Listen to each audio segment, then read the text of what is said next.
Hello students, today we are going to do the ray diagrams for the formation of image of an object placed in front of a concave mirror and the convex mirror. Side by side for the concave mirror as well as convex mirror, we'll be studying about the ray diagrams.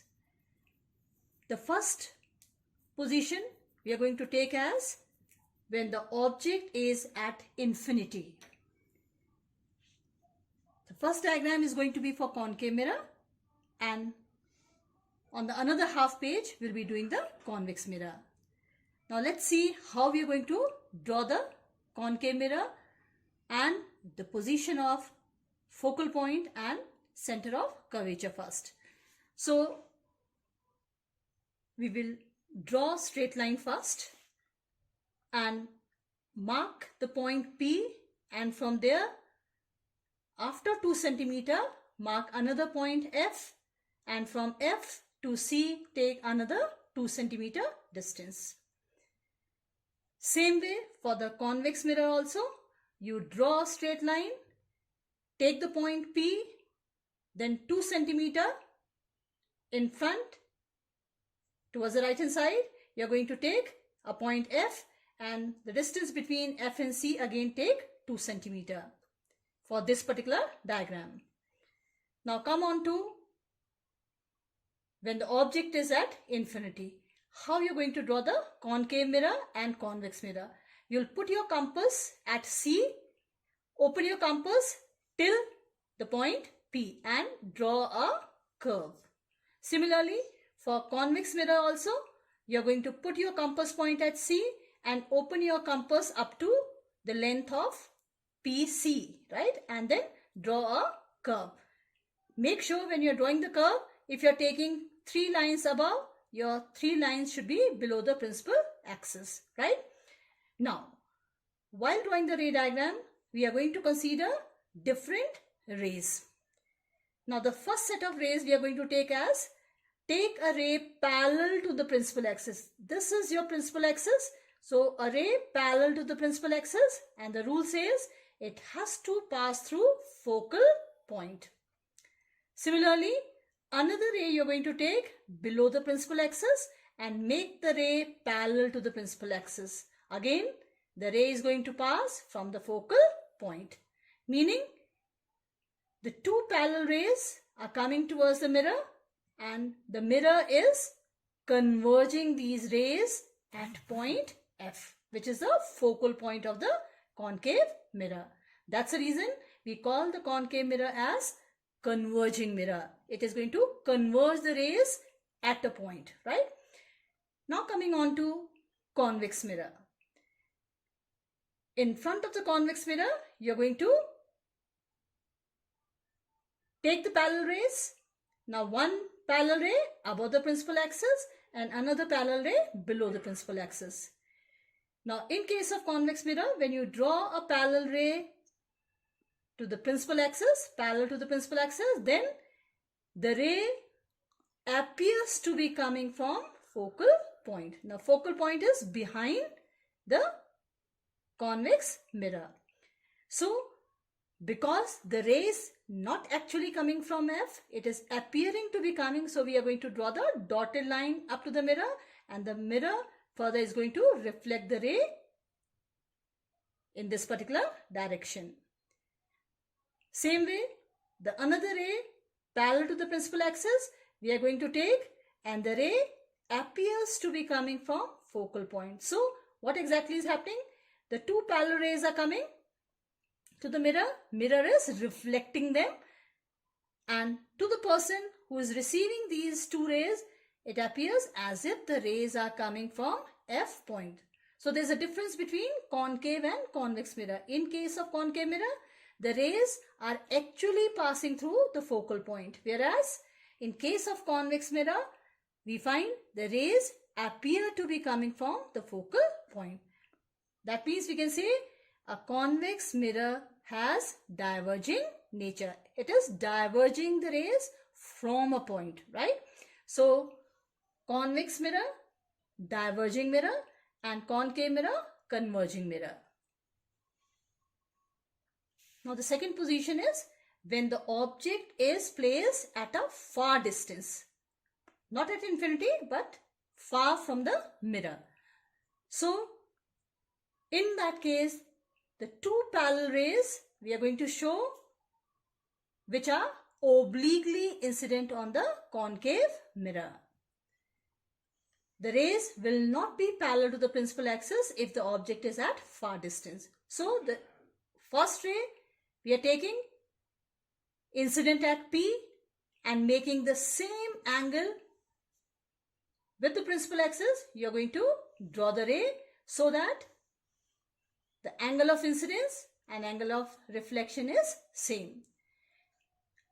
Another ray you are taking parallel to the focal point. The ray parallel to the previous ray, and the another ray which you are taking parallel to the previous one, but it is passing from focal point.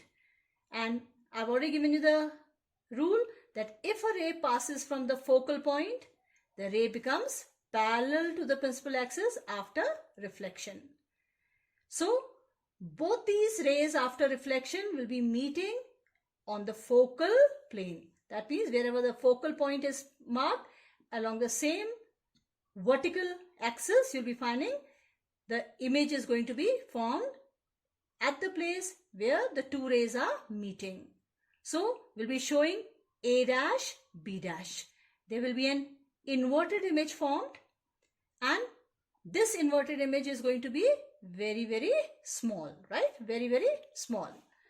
So we can say the characteristics: image will be inverted. It is going to be real. An inverted image is always real. It is going to be highly diminished, and it will be formed on the focal plane. Let's see what happens in the convex mirror. Again, the first ray you'll be making incident at focal point.